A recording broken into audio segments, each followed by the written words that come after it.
The following content is provided under a Creative Commons license. Your support will help MIT OpenCourseWare continue to offer high-quality educational resources for free. To make a donation or view additional materials from hundreds of MIT courses, visit MIT OpenCourseWare at ocw.mit.edu.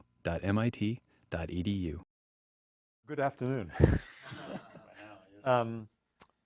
So first of all, Denise helped me by earlier in her lecture where she introduced the pre-scramble to Africa.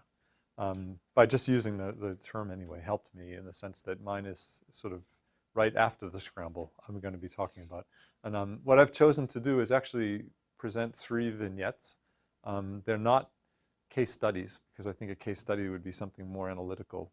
But 3 vignettes to sort of look at 3 different examples of things that happened in the 20th century in Africa.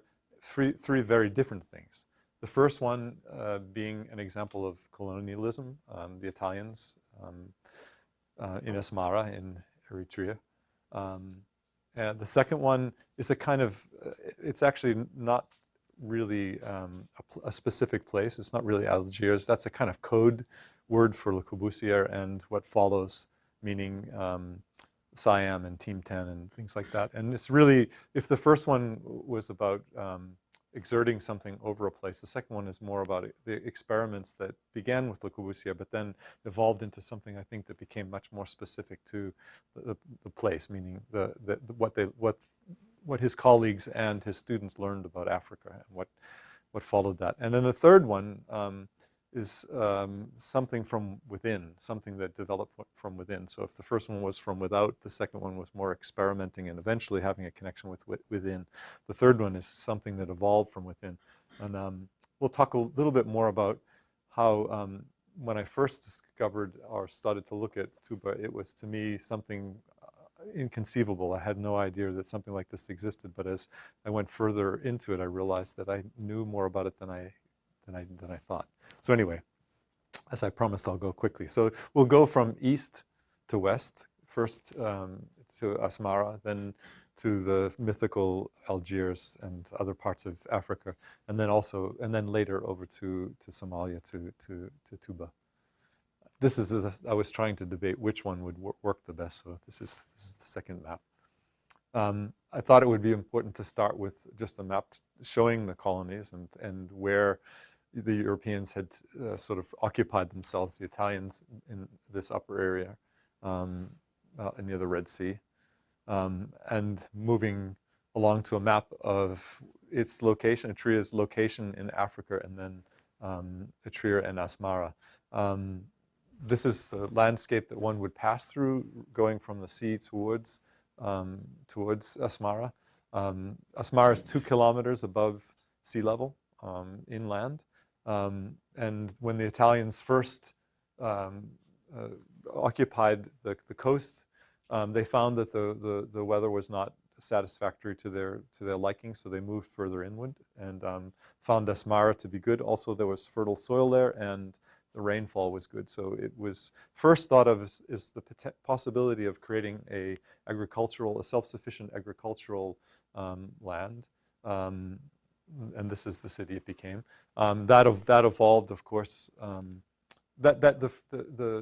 reason that the Italians looked towards that was partially because of this idea that Europe was moving towards occupying Africa, but also because the Italians were having a crisis at home in terms of populations moving to the city, overpopulation in the cities, and trying to find a way to sort of solve some of those. So the idea was to create these, again, self-sufficient agricultural communities where some of that strain could be taken on.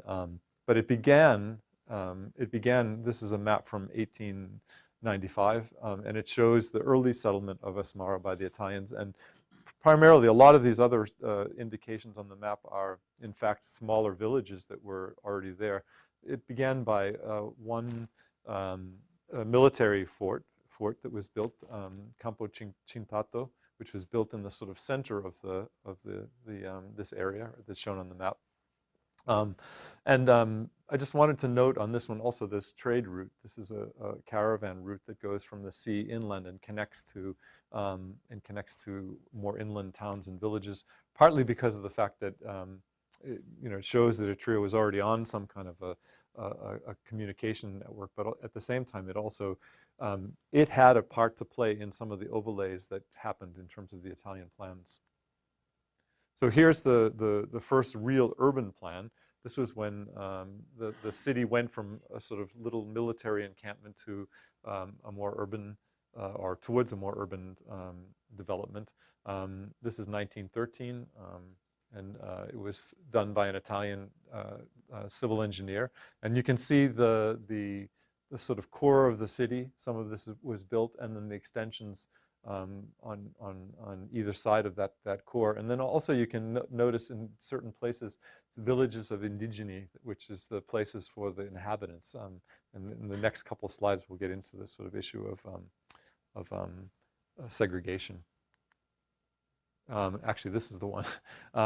This is a few years later, 1916. It shows a plan of Asmara. That trade route somehow passes in sort of this way, I think, at this point. But basically, the areas that aren't delineated are the areas for the indigene, the areas where the Asmarians would stay. And then this darker sort of orange color was the area where the Etrians that had some, the Asmarians that had some relationship with the Italians, meaning through commerce or some other activities, could enter that zone, but anyone that didn't have that permission was not allowed in the zone. And then down below that, you have the further development of Italian, both urban pieces as well as more residential sort of villa-like neighborhoods or quarters. And this is an image of really what the majority of this part of the city was like. It was, and to this day still is, which we can talk about at the end. Some of the first early significant buildings. These two buildings I just show to give an example of the Italians, the sort of eclectic nature of Italian architecture that first happened there and continued to happen actually up until the 30s. This was the sort of political seat, and this is a typical street scene, a street front that you might find in Asmara around the early 1900s, which is pretty reminiscent of what you might find in Sicily or in other parts of southern Italy. The theater, which is from about 1919, 1920, was a kind of significant inclusion into the fabric of the city, in the sense that it created a venue where art and the artistic aspects of the Italian population started to engage in. In other words, some kind of art world started to evolve so that the Italians felt somehow more like they were at home. And this is an image from somewhere in the 1930s that show these zones. So you can see up at this top one in the north, this is the indigenous zone. These sort of angled blocks were the industrial zones, and then you can see the city being formed here. Later we'll come to the market and some other parts. This is that zone that I talked about earlier, which is primarily more of a villa zone. In the few books that exist on this, I'd rather speculate that they're not totally right on this. They try to sort of connect every type of 20th century Italian architecture to something that was happening in Asmara, and so they talk about this as these works. I mean, this is a building in Italy. This is what one might call a futurist building. All of you remember the lecture on futurism, of course, in Marinetti and San Ellis. So I'm not going to get into that right now, but this is an example of an Asmarian building, three Asmarian buildings that are being sort of talked about as being futuristic. In this one, which I think even though I know how much you've heard today about globalism. I'd just like to tell an anecdotal story about this one because I think it's kind of funny. This building has been described as this sort of futuristic building because of its wings and its sort of the idea of flight, as well as this one being sort of more like a locomotive, which is, I think, the reason why there's a juxtaposition of those images. But the story goes is that the engineer who actually designed the cantilever, which I think is, if I remember correctly, is 15 meters, stood on top of the cantilever with a gun. And there's two stories. I guess one is a pessimistic and one is positive and one is negative. You can choose which one you think is which. One story says that if it collapsed, he was going to shoot himself as it was collapsing, and the other one was that he needed the gun because he couldn't get anyone to pull the scaffolding out from underneath because no one believed that it would stand. But it's still there today, so it's kind of interesting. Anyway, I don't know what that says. Sorry. Sorry about that. Don't ask me again. No. Okay. So again, this connection between what was happening in Italy and the architecture that was evolving in that plan that we saw earlier. This is Muzio's Ca' Brutta, which is probably the most famous example of Novecento architecture. And Milan was this is in Milan, and this was a real this is the most potent example of Novecento. And I always see Novecento as this kind of architecture which you can find in almost every part of Europe, which is this sort of struggle between neoclassicism and modernism, and some desire to hold on to some of the qualities to try to imbue the building with some of the qualities that modernism is proposing, but trying to hold on to some of the past.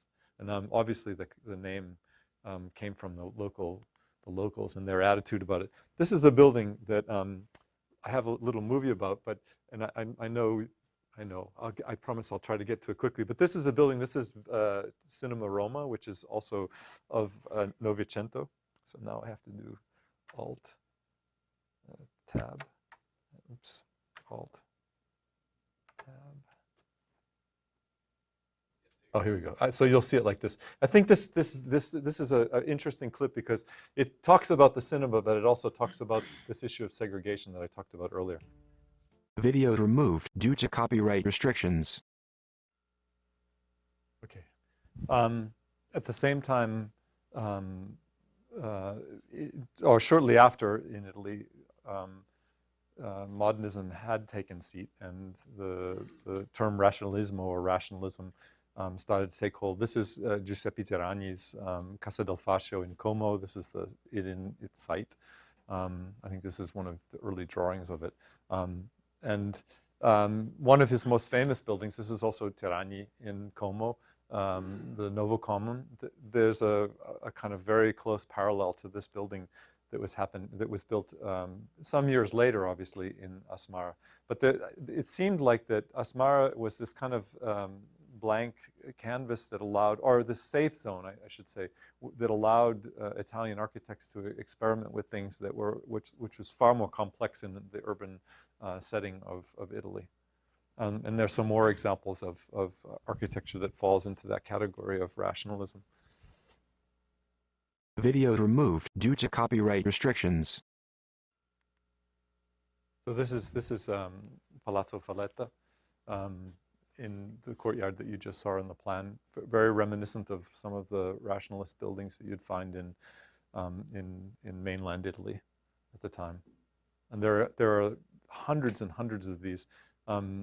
In some of the literature that I looked at, they said that there were more modern buildings in Asmara than any other city, and they compared it to places like Tel Aviv, which we all know have abundance of modernist architecture.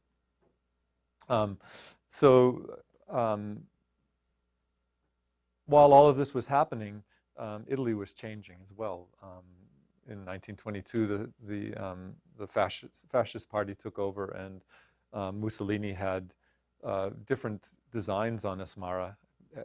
Rather than it just being this sort of colonial outpost, he saw it as a sort of gateway for his movement into Ethiopia and other parts of Africa. So the city expanded drastically, 50,000 people within a few years. So the city got quite large. So these are just some images of the development of the city at that time, including, you can't make this out very well, but it's a scaffolding with Benito's face projected on it. And then sort of one of the last stories in Asmara. This is a plan from 1938, obviously again during the fascist period. And it has also a little story that's kind of interesting. The idea was to have a competition, and at some point, this was organized by the fascist party, but at some point the governor, or the mayor, I mean, of Asmara decided that he would take control of this competition and organize the panel of judges. And it turned out he actually won. He made a submission and won, which created quite a scandal. And so he was booted out of office, and the plan was denied. And so from Rome, Mussolini sent an architect to work on a new master plan, which included, I mean, it's obviously a much more extensive plan than some of the ones you saw earlier, but these areas up here are the indigenous areas, so at least they're at least being shown as somehow a, on the plan, is not just being a sort of nobula or something, but they're actually shown as some kind of housing. And this is a little statement about the scheme, and which makes it quite different from the earlier plans that we saw. The scheme utilized the unique mixed quarter, meaning a place in the center, a buffer zone, and he called it a diaphragm, between the strictly Italian district and the indigenous areas. And that was this marketplace that was proposed, which actually began construction in 38 and it wasn't completed until 52. So it was in a stage of construction for quite a long time. But there is somewhere buried in there, I think, a quote of his, although the quotes don't show up, which talks about the fact that the whites would only come in contact with the indigenous people of a higher category, because they would be involved in commerce or in trade. So this was his scheme of trying to sort of lessen the racial aspect of the plan. Anyway, these are just some images of contemporary Asmara. And just one last building, because it's a rather unusual one and actually sets the stage a little bit for some of the things that happen in the next vignette. This is an Orthodox church. It actually was built on the site of on the side. It's built on the site of an Orthodox church that had been there before the Italians arrived, that was moved by the Italians and then rebuilt. And it's one of the few examples of a work of architecture done by an Italian who was actually trying to somehow understand something about the indigenous architecture. So you can see these agodo. This is a traditional dwelling of this area, and this kind of thatched roof was used on top of the building. And also in the way that the coursings were worked out between concrete and stone, there was some semblance to a technique that was used often, which you'll see in this, another example of a building which was built by an Italian architect. No, actually not by an Italian, yeah, by an Italian architect earlier. And this is called a monkey head design, where in fact within the stonework there are usually juniper logs that are placed in as ties between the coursings. And so anyway, the idea is that within this kind of coursing, it's at least had some kind of semblance to this this historic tectonic or building type.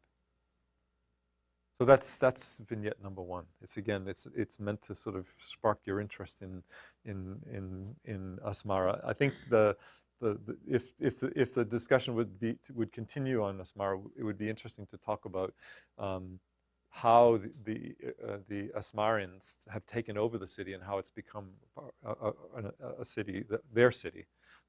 In fact, they were the ones that built it. So the next vignette is kind of funny because, as I said earlier, it was labeled as Algiers, and it's not really Algiers, although you will see Le Corbusier's work, which you're all probably fairly familiar with in Algiers. But it really has a lot more to do with certain acts of experimentation that went on in Africa that began with Le Corbusier's ideas, which were sort of one-sided and utopic, but then sort of spread out into, I think, much more investigatory kind of endeavors by a number of different architects. And the big surprise for me in doing this research was discovering Ernst May, who all of you remember from lectures on his work.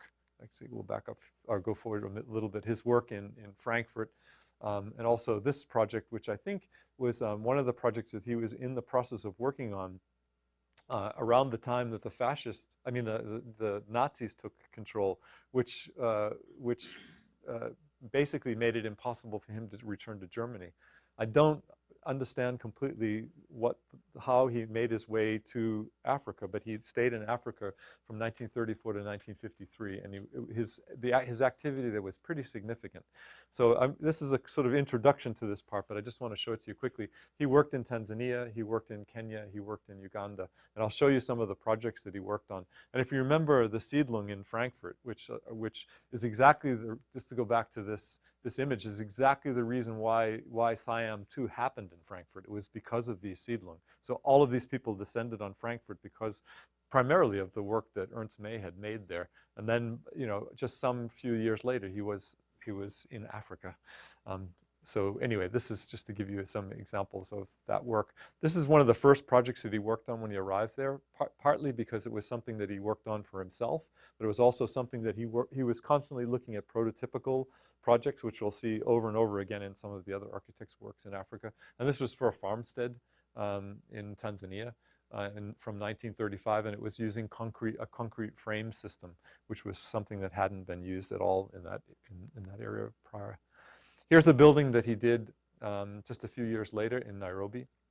And you can see all kinds of references to, I don't know, Mendelssohn and other people, but somehow, and also there's some interesting structural work that's been done in this building, but somehow I read that there was some thinking that went on in this building that had to do with the fact that the streets were dirt, and he wanted to develop some kind of mechanism. So whereas you have brise-soleil in buildings that you'll see soon that are working with the light, that somehow this building was working with the dust and the movement of dust from the streets and trying to keep it from actually making its way into the building. Whether that worked or not, I'm not sure.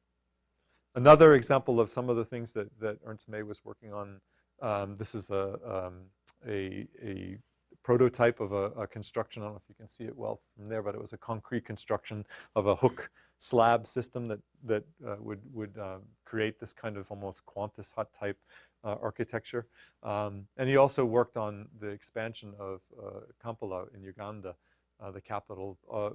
But the expansion was using, again, prototypical housing designs that were based on similar kind of themes. This was another study he did in 1947, which it's a comparative analysis where you can see, and it was looking at buildings on slope sites and how prototypical buildings could be designed to work on slope sites, because he was working on lots of slope sites. And so he has African examples, he has Asian examples, and he has somewhere in there American or US examples. And so he's making a comparative analysis between these buildings.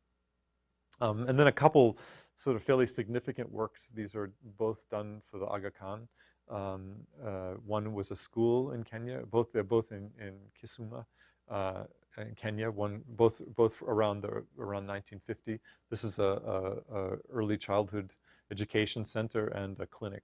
And so you can still see even though he was experimenting with lots of sort of traditional architectural forms, there's still an allegiance to some of the earlier ideas of modernism that he had been working with in Frankfurt and Berlin. And one last image of his. I had to show this because it was, to me, somehow quite amazing to discover. We all know Bruno Taut went to Japan. We all know Gropius came to Boston. We all know that Mies went to Chicago. But I don't think many of us have ever talked about the fact or thought about where he went. So these are one last image of him from a British newspaper talking about him not having been to England since 1927 and visiting all of these projects that some of the next colleagues that we'll talk about had been building, like the Smithsons and people like that. So this is where we go to Algiers. And you all remember these because we've talked about Siam and the whole idea of what Siam was and how little by little it became co-opted by Le Corbusier, which you remember from reading your global book.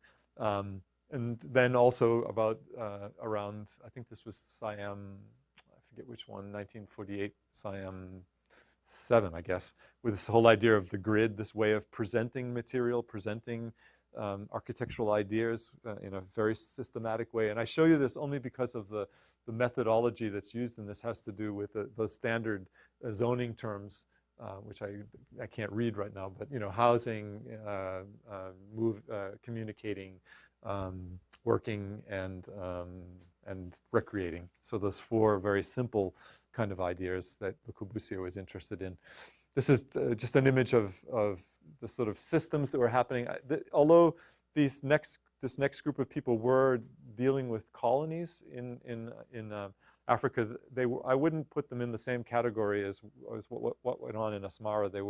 There was much more experimentation, and in fact, many of these projects were for the inhabitants as opposed to what we saw earlier. So here's Algiers in the postcard, and some projects by Le Corbusier, of course, just to sort of build it off, because that would legitimize my using the word Algiers. But this is a project that, one of the first projects he did in 1933 to 34, when he was asked to do a subdivision for many houses, where of course he didn't do that. He created this one enormous block for 300 inhabitants with all of the services in one, connected to a highway, which later comes back in some of the other works. Also, this is a project that I hadn't looked at closely, but I found rather interesting when I did study it. This had to do, again, with the sort of topography dropping down to the sea. And obviously there's the brise-soleil and other issues that have to do with sunlight, which probably have similar conditions, only on the opposite side of the Mediterranean in France, where he was used to dealing with. But this idea of creating this open space at the ground level, not so much for trying to lift the building off the ground like in the 5 points, but to create a view corridor so that people moving along the boulevard would never lose sight of the coast and the ocean, which I found kind of interesting and strange. Here's one of the largest projects. He was relentless in terms of trying to push these projects through. And this one was a project for a skyscraper, which he described as being unlike the accidental American form of skyscraper and being more from a biological kind of nature, which is something he made allusions to all the time, that his architecture had, this sort of organic biological component, so that these functional elements of play and work and all of that were, sort of almost like circulation systems and things like that, which we'll look at quickly again after. Here's another example of the skyscraper with its brise-soleil and multi-functions that are happening. And this is at the marina in Algiers. And then the last project, or the last built or proposed built project of his, was this huge project, which probably you're familiar with, but this whole idea of linking the harbor part of Algiers with some existing residential quarters that had, were already there, by creating this sort of highway architecture, this sort of building that also had the highway above it, as you can see down here. He obviously was not a person that gave up easily. In 1950, he published this book, the poet, Poésie sur Algiers, and in it he was just reiterating again and again the same kind of concepts. So you can see, these idea of view corridors and sun, and here's the tree and the organic quality of his skyscraper, and also, although I won't get into details, the whole idea that they desperately needed his ideas. At the same time, other members of Siam were doing other things, but also on the African front. This is a book from 1947 that was Jane Drew and Maxwell Fry, who were both early members of Siam. Some of you know this book, I think, probably very well now. But it's a quite interesting book at sort of evaluating and trying to understand the indigenous culture there and trying to somehow solve its problems. So in some ways it may not be so far off from Le Corbusier, but it evolved. They did study both rural and urban architecture, and eventually, as you know from looking in your global book, that they eventually made some significant architecture in Nigeria, the university. But in 1956, they also co-authored another book, which became a real significant book for many reasons.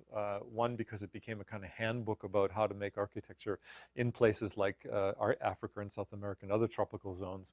And it was broken down into issues that were far different than those kind of issues that Le Corbusier had been thinking about in his sort of narrow framed grid. And this is the cover image from the book, and I think the quote's kind of beautiful from thinking of the time. Architecture in the humid tropics is a collaboration with nature to establish a new order which human beings may live in harmony with their surroundings, whatever that may mean. I think that book had quite a significant impact. All the way to the point that when the AA decided to begin its tropical architecture program, which wasn't instigated by Frey, but was instigated by someone else. His name is there, but I forget. Anyway, Frey was invited and was the inaugural professor there for the first 3 years of its existence. And probably many of you know architects that have studied there. The tropical architecture program at the AA was probably one of the most famous programs of its type in the world, and spurned many other schools. There were schools that opened in Africa as well that were sort of not subsidiaries, but influenced by the teaching methodology that went on there.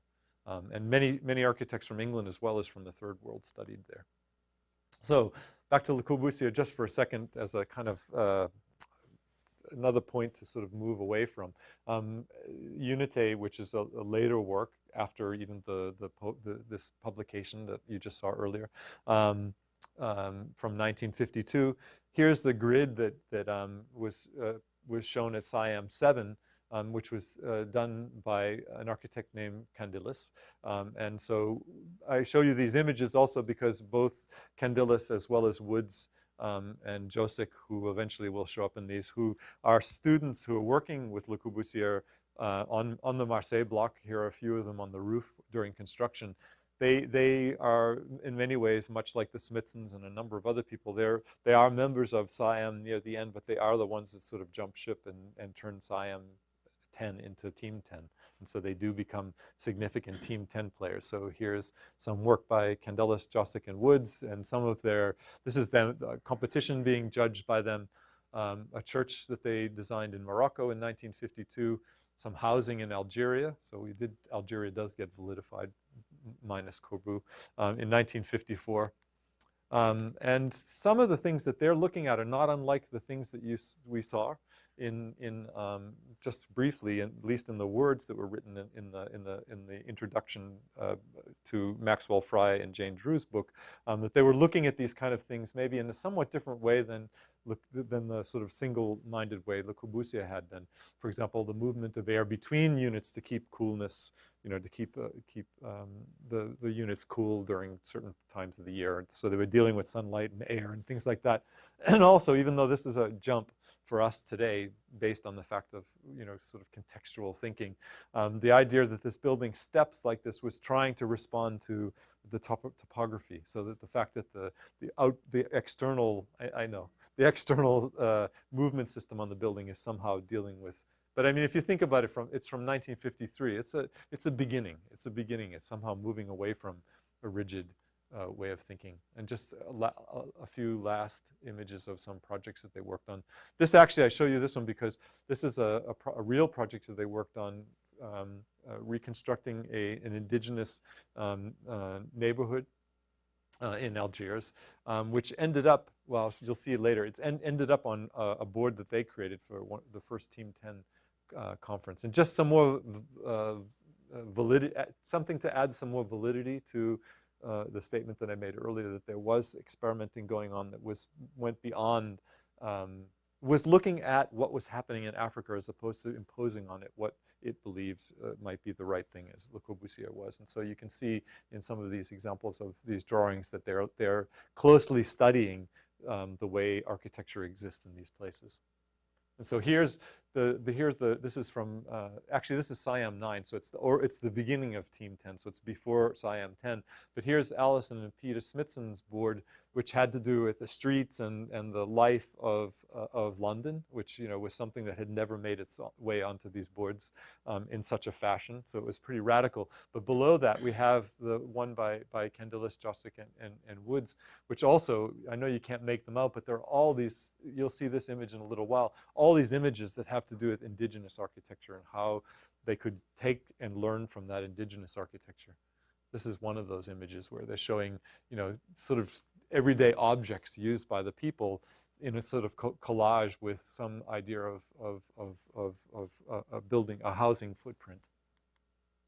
And then a last study of theirs for Chad, for development in Chad, where they were looking at the indigenous architecture, and then this is a proposal that they're making of how they could replicate certain conditions that exist within that proposal. And the same thing is true here. Here's an existing floor plan and how you could create something, in a more contemporary way that would obviously allow the same kind of living conditions. And again, down here, they're looking at so it goes from, sort of the section to the plan to the urban fabric and how they can create something, although this one gets a little bit more problematic, but somehow they could create something that has that same kind of nature of the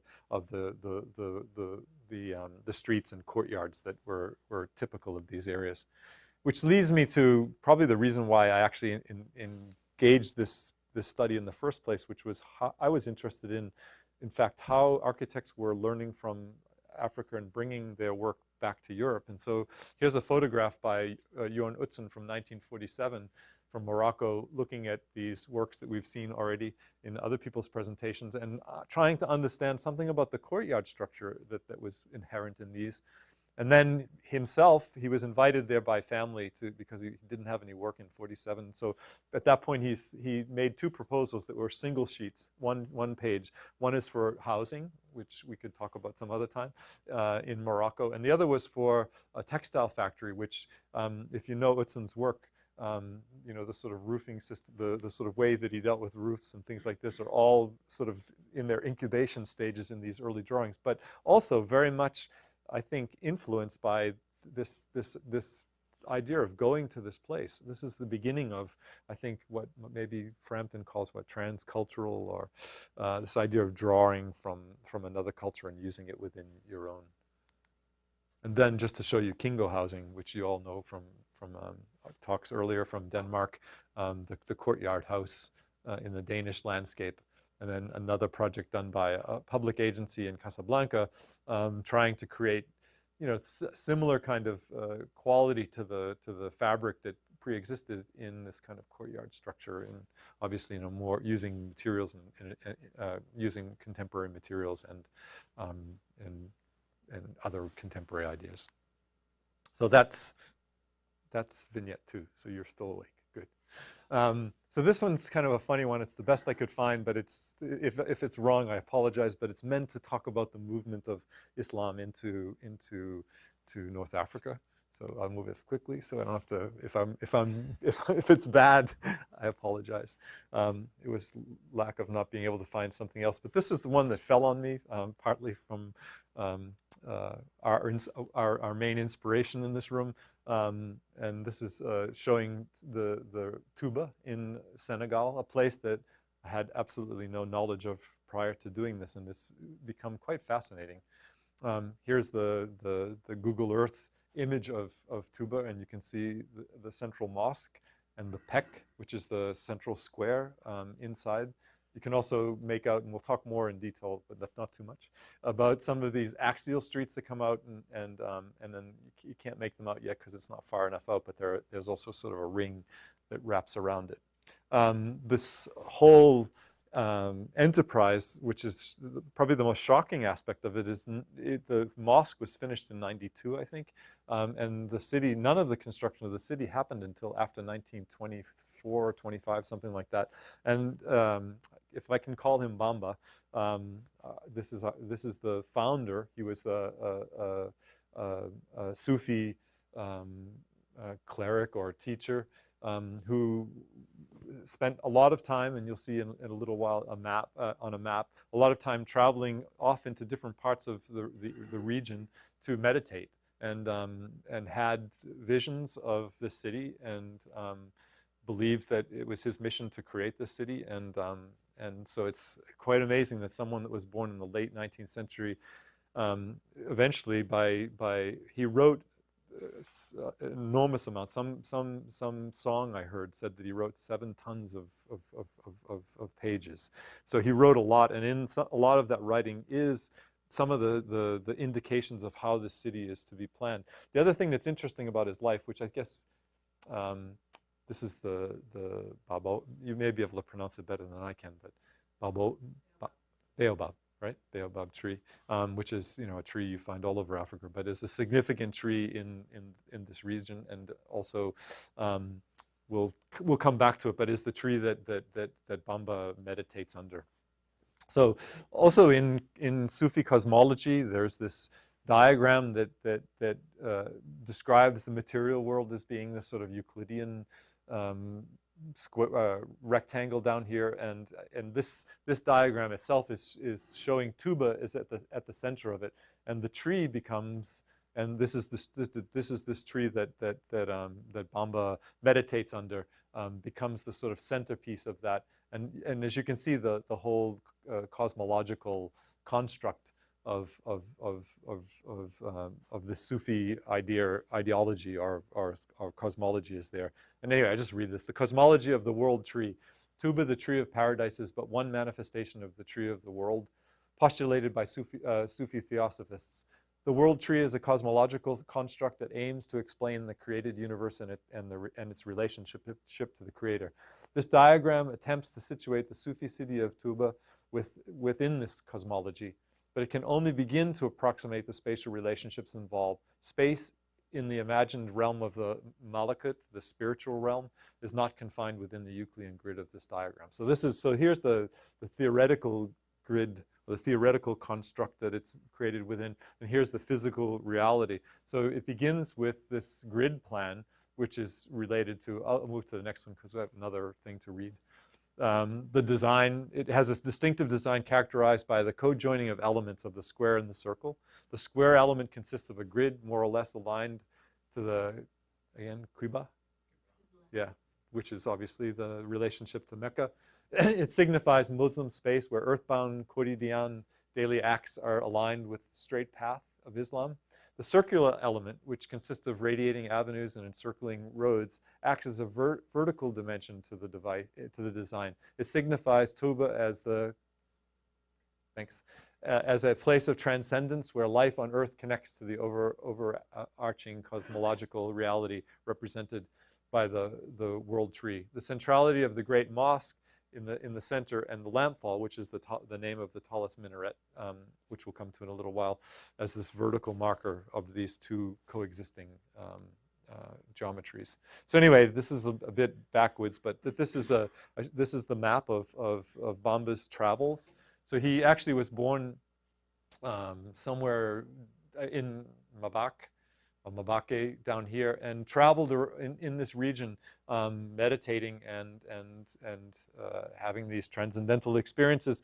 And in reading about it, there was almost this sort of images of a life of Brian, that he couldn't get away from people, that people were chasing him wherever he went, and that he kept trying to find a place to be alone. And so he did find this place, and I guess Tuba was the place where he had this transcendental experience of this great city. But also there's another interesting aspect of his life, and that was that he then went into exile. The French found some of his thinking too dangerous, so he went into exile, which was perfect for him, because he felt this exile was exactly what needed to happen for him to be able to carry forth this idea of building this great new city. So anyway, here's the center of the city, and we'll see the mosque in a little while. And if you see this plan first and you don't see how new the mosque is or how recently it was constructed, it's kind of shocking.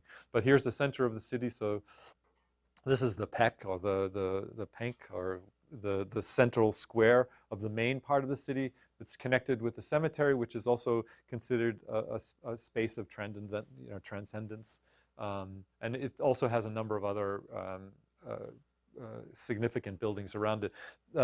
Every year there are 2 dates where there are pilgrimages to this space, and 2 million people. It's interesting, go to YouTube.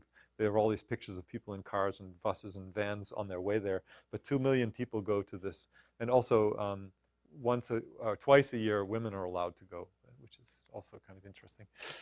Here's an aerial photograph of the mosque, and you can see the square scale. The scale of the square is in some relationship to the quantity of people that do arrive for this event.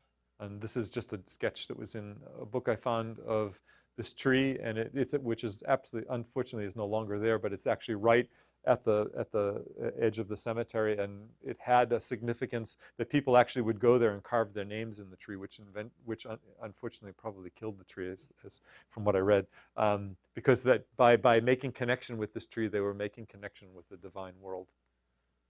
So here it is. I was going to put it in black and white, but I decided no. But anyway, this is the lamp fall, and it comes from 2 different words. Lamp, which is from the French word, which obviously means illumination, and fall had something to do with the name of a follower. Not that he fell, but was a follower of his. So it also signifies the place where Bamba had this vision, and also signifies the relationship to his mausoleum. It also can be seen from, according to readings, 15 kilometers away from the city on a clear day. This is the entrance into the mosque and Bamba's mausoleum, and another image of the lamp fall. Again, sort of this symbolic architectural tree. And the other thing I found interesting is I found a number of images of the building, not in construction, but in reconstruction, and made me think of Gothic cathedrals and other forms of architecture that are never complete, that are always in a state of transition or transformation. So just the last couple images of the inside of the, and just a few last words, because I think you only know about the mosque. What about the city? That was my big question. So here you can see that ring road. But Touba's urban mandala design results from the city being laid out as a concentric grid. The square components of the configuration is determined by its direction to Mecca. And Touba's concentric component, represented by the radial arteries and the encircling roads, mark the holy city as a transcendental place, a place where the material world connects with ultimate reality. So there's this idea of the path in the real world and this sort of transcendental world in one. And I read also that this ring road in a way helps define or hold together this idea of the city. And then the question is, so what about the rest of the city? Well, actually the rest of the city is constructed in such a way that each neighborhood is a mini component of Touba itself. So you have this public square and a mosque, and you'll see some images of that. And the way that it worked, you don't go to a real estate agent to find your flat there, but it was organized in the sense that Bamba gave the first pieces of land to his sons who were both also teachers and had followers, and so their groups lived within that, and they passed on other pieces of land. So all of the neighborhoods are not just organized in terms of people gathering there, but they belong to a teacher, and that the teacher forms the sort of center of their community. So here's one example of one of those neighborhoods with that central square, and just another example here. And here's some images of what some of these places look like within the city itself with these trees.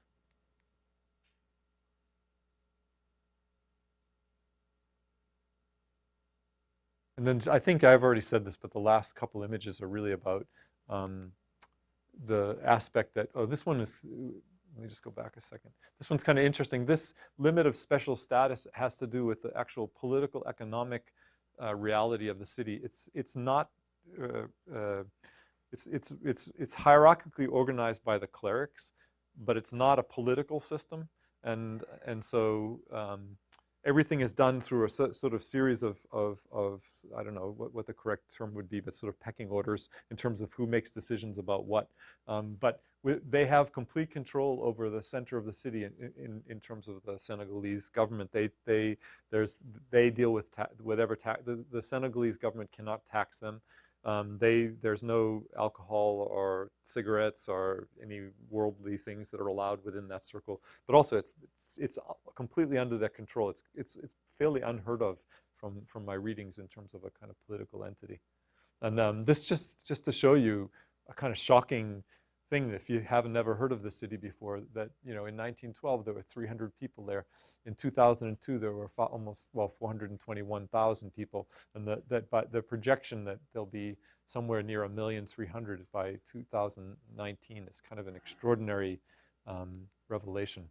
So here's sort of this issue. This is that originating village that Bamba was born in, and this is the area of his pilgrimages, and here's the city in its larger format. Video removed due to copyright restrictions. When I was working on this on Sunday, trying to pull it together, I thought, this is amazing.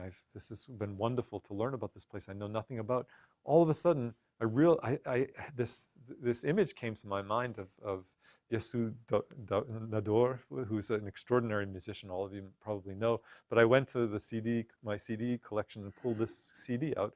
And that piece of music is called Tuba, City of Peace. And the rest of the album, which is called Egypt, strangely, I don't know quite, I haven't had time to make the connection. But the rest of the album, at least a third or more of the album, is about Tuba and about Bamba and about this whole thing. So what that asked me to do is to sort of dig more. And so I went to sites and I realized there are huge followings in England. There are some in the United States. And so when these pilgrimages happen, which is the only good picture I could find, unless you want to go to YouTube later, people are coming from all over the world to visit this place during pilgrimages, which is, I guess you can do that one next time. So anyway, that's it. Thank you for staying awake. Even when I only teach to students who just came in for the first time, they don't look this awake.